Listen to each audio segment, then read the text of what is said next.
नमस्कार, सभी पेंशन धारकों का स्वागत है। आप सभी का एक बार फिर हमारे YouTube चैनल पर। उम्मीद करते हैं कि आप सभी स्वस्थ होंगे और सुरक्षित होंगे।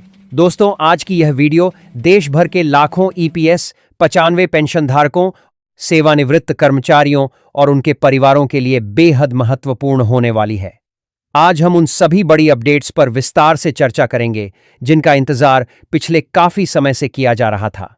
इस वीडियो में हम किसी भी प्रकार की अफवाह या अपुष्ट जानकारी नहीं बल्कि सामने आई रिपोर्टों, पेंशन धारकों की मांगों और वर्तमान नियमों के आधार पर पूरी जानकारी साझा करेंगे ताकि आपके मन में किसी प्रकार का भ्रम न रहे। इसलिए इस वीडियो को शुरुआत से लेकर आखिर तक ध्यान से जरूर देखिएगा, क्योंकि बीच बीच में ऐसी महत्वपूर्ण बातें भी आएंगी जो भविष्य में आपके लिए काफी उपयोगी साबित हो सकती हैं। दोस्तों, इस समय सबसे ज्यादा चर्चा जिस मुद्दे को लेकर हो रही है वह है EPS 95 के तहत मिलने वाली न्यूनतम मासिक पेंशन को बढ़ाकर 7,500 किए जाने की मांग। यह मांग कोई नई नहीं है, बल्कि पिछले कई वर्षों से लगातार उठाई जाती रही है। पेंशन धारकों का कहना है कि मौजूदा समय में जो न्यूनतम पेंशन 1,000 निर्धारित है, वह आज की महंगाई और बढ़ती जीवन यापन की लागत के सामने बिल्कुल भी पर्याप्त नहीं है। दवाइयों का खर्च, इलाज, बिजली, पानी के बिल, राशन, किराया और अन्य आवश्यक जरूरतों को देखते हुए इतनी कम राशि में सम्मानजनक जीवन व्यतीत करना बेहद कठिन हो गया है। यही कारण है कि पेंशन धारकों की ओर से लंबे समय से न्यूनतम पेंशन बढ़ाने की मांग लगातार की जा रही है। इसी क्रम में अब एक बार फिर हजारों पेंशन धारकों ने अपनी मांगों को लेकर देशव्यापी आंदोलन का आह्वान किया है। विभिन्न राज्यों से आने वाले पेंशन धारकों के प्रतिनिधि दिल्ली के जंतर मंतर पर एकत्र होकर अपनी आवाज सरकार तक पहुंचाने की तैयारी में हैं। इस आंदोलन का उद्देश्य सरकार का ध्यान उन समस्याओं की ओर आकर्षित करना है जिनका सामना लाखों सेवानिवृत्त कर्मचारी वर्षों से कर रहे हैं। समिति का कहना है कि कई बार ज्ञापन दिए गए, शांतिपूर्ण प्रदर्शन किए गए और संबंधित विभागों से चर्चा भी की गई, लेकिन अभी तक उनकी प्रमुख मांगों पर अंतिम निर्णय नहीं हो सका है। इसलिए अब एक बार फिर संगठित होकर अपनी बात मजबूती से रखने का फैसला लिया गया है। राष्ट्रीय संघर्ष समिति के पदाधिकारियों का कहना है कि EPS 95 के अंतर्गत आने वाले लाखों पेंशन धारक पिछले एक दशक से अधिक समय से न्यूनतम पेंशन में वृद्धि, महंगाई भत्ते की सुविधा, पेंशन धारकों एवं उनके जीवन साथी के लिए बेहतर चिकित्सा सुविधाएं तथा पात्र कर्मचारियों को उच्च पेंशन का लाभ दिए जाने जैसी मांगें लगातार उठाते आ रहे हैं।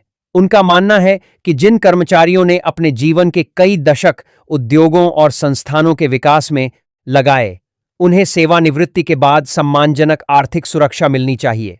समिति के अनुसार आज भी बड़ी संख्या में ऐसे पेंशन धारक हैं जिन्हें औसतन बहुत कम मासिक पेंशन प्राप्त होती है। उनका कहना है कि वर्तमान आर्थिक परिस्थितियों में इतनी कम राशि से घर चलाना लगभग असंभव होता जा रहा है। बढ़ती महंगाई, स्वास्थ्य संबंधी खर्च और दैनिक आवश्यकताओं के कारण बुजुर्ग पेंशन धारकों को आर्थिक कठिनाइयों का सामना करना पड़ रहा है। इसी वजह से वे सरकार से आग्रह कर रहे हैं कि पेंशन व्यवस्था में समयानुकूल सुधार किए जाएं ताकि सेवानिवृत्त कर्मचारियों को आर्थिक और सामाजिक सुरक्षा मिल सके। हालांकि यहां यह समझना भी जरूरी है कि अभी 7,500 न्यूनतम पेंशन लागू नहीं हुई है। यह पेंशन धारकों और उनके संगठनों की प्रमुख मांग है, जिस पर वे लगातार सरकार से निर्णय लेने का आग्रह कर रहे हैं। जब तक सरकार की ओर से कोई आधिकारिक अधिसूचना या अंतिम फैसला जारी नहीं किया जाता, तब तक इसे केवल मांग के रूप में ही देखा जाना चाहिए। इसलिए किसी भी प्रकार की भ्रामक जानकारी या सोशल मीडिया पर फैलने वाली अपुष्ट खबरों पर भरोसा करने से पहले हमेशा आधिकारिक सूचना का इंतजार करना चाहिए। इसी के साथ पेंशन धारकों की एक और प्रमुख मांग महंगाई भत्ते को लेकर भी है। उनका कहना है कि जिस प्रकार अन्य वर्गों के कर्मचारियों और पेंशन भोगियों को महंगाई के अनुसार राहत मिलती है, उसी प्रकार EPS 95 पेंशन धारकों को भी महंगाई भत्ते का लाभ मिलना चाहिए, ताकि समय के साथ बढ़ती कीमतों का असर उनकी आय पर कम पड़े।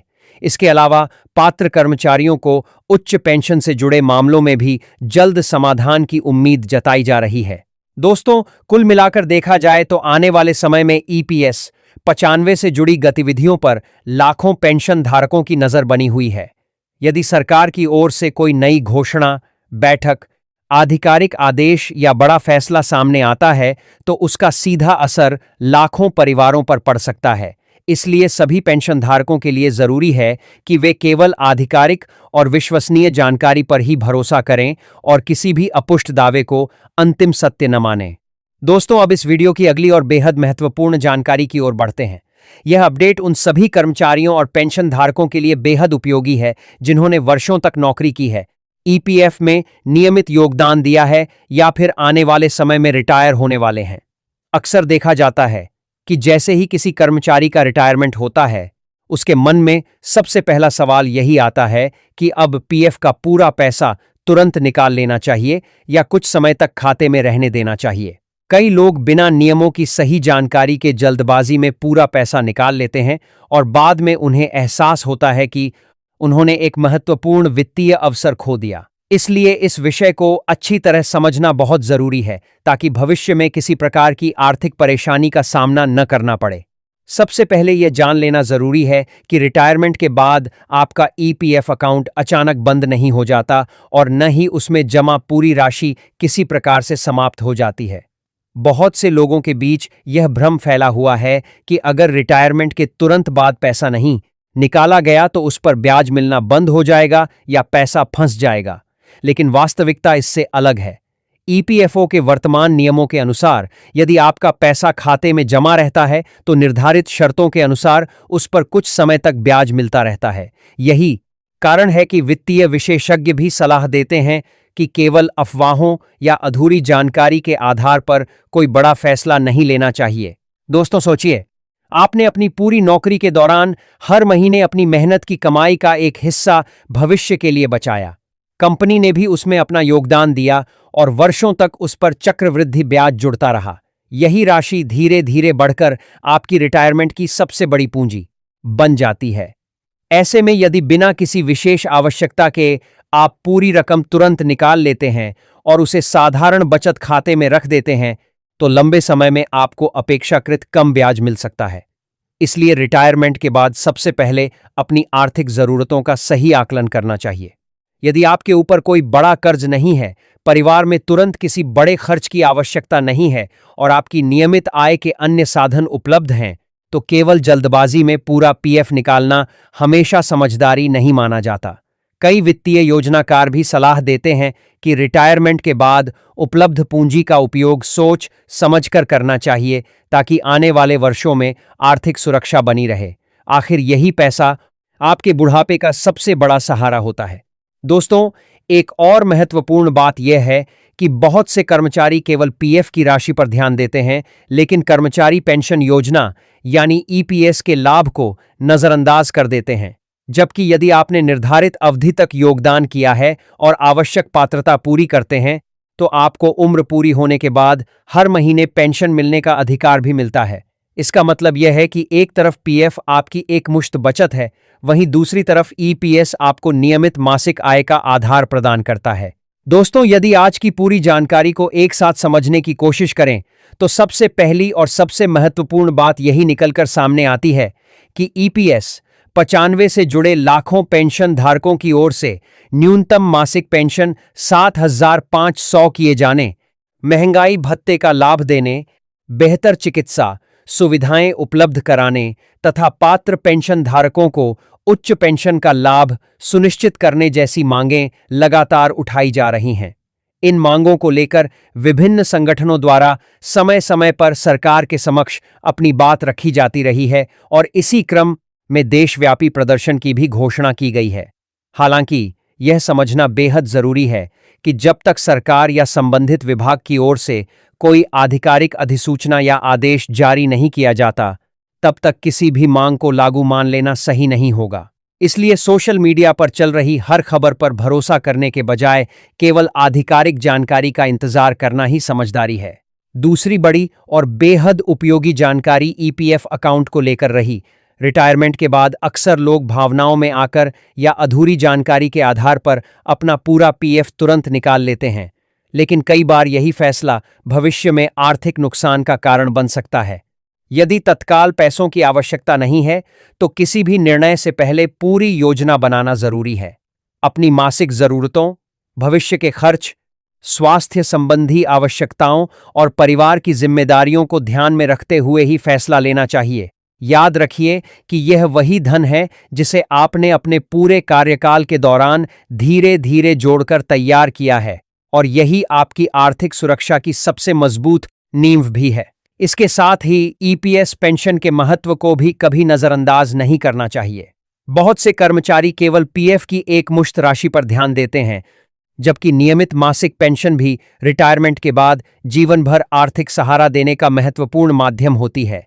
इसलिए पीएफ और पेंशन दोनों के नियमों को अच्छी तरह समझना और समय समय पर ईपीएफओ की आधिकारिक सूचनाओं पर नजर बनाए रखना हर कर्मचारी और पेंशन धारक के लिए आवश्यक है। दोस्तों, हमारी हमेशा यही कोशिश रहती है कि आप तक केवल वही जानकारी पहुंचे जो उपलब्ध रिपोर्टों, आधिकारिक नियमों और विश्वसनीय स्रोतों के आधार पर हो। किसी भी प्रकार की अफवाह, भ्रामक दावा या अपुष्ट जानकारी से बचना आज के समय की सबसे बड़ी आवश्यकता है। यदि भविष्य में ईपीएस, 95, न्यूनतम पेंशन, उच्च पेंशन, महंगाई भत्ता, ईपीएफ ब्याज दर, नए नियम, सुप्रीम कोर्ट से जुड़ा कोई महत्वपूर्ण फैसला या केंद्र सरकार की ओर से कोई नई आधिकारिक घोषणा आती है, तो उसकी पूरी और सही जानकारी सबसे पहले आप तक पहुंचाने का प्रयास हम लगातार करते रहेंगे। उम्मीद है कि आज की वीडियो में दी गई जानकारी से आपको ईपीएस 95 की वर्तमान स्थिति, पेंशन धारकों की प्रमुख मांगों और रिटायरमेंट के बाद पीएफ से जुड़े महत्वपूर्ण नियमों को समझने में काफी मदद मिली होगी। यदि आपको यह जानकारी उपयोगी लगी हो तो वीडियो को लाइक जरूर करें, इसे अपने सभी पेंशन धारक साथियों, रिश्तेदारों और मित्रों के साथ साझा करें ताकि सही जानकारी अधिक से अधिक लोगों तक पहुंच सके। यदि आपने अभी तक हमारे चैनल को सब्सक्राइब नहीं किया है तो चैनल को सब्सक्राइब करके बेल आइकन भी दबा दीजिए ताकि पेंशन, ईपीएफओ, ईपीएस, 95, सरकारी योजनाओं और कर्मचारियों से जुड़ी हर महत्वपूर्ण और आधिकारिक अपडेट आपको सबसे पहले मिलती रहे। इसी उम्मीद के साथ कि आप सभी स्वस्थ रहें, सुरक्षित रहें और हमेशा सही जानकारी के साथ अपने अधिकारों के प्रति जागरूक रहें। आज की इस वीडियो में बस इतना ही। बहुत बहुत धन्यवाद। जय हिंद।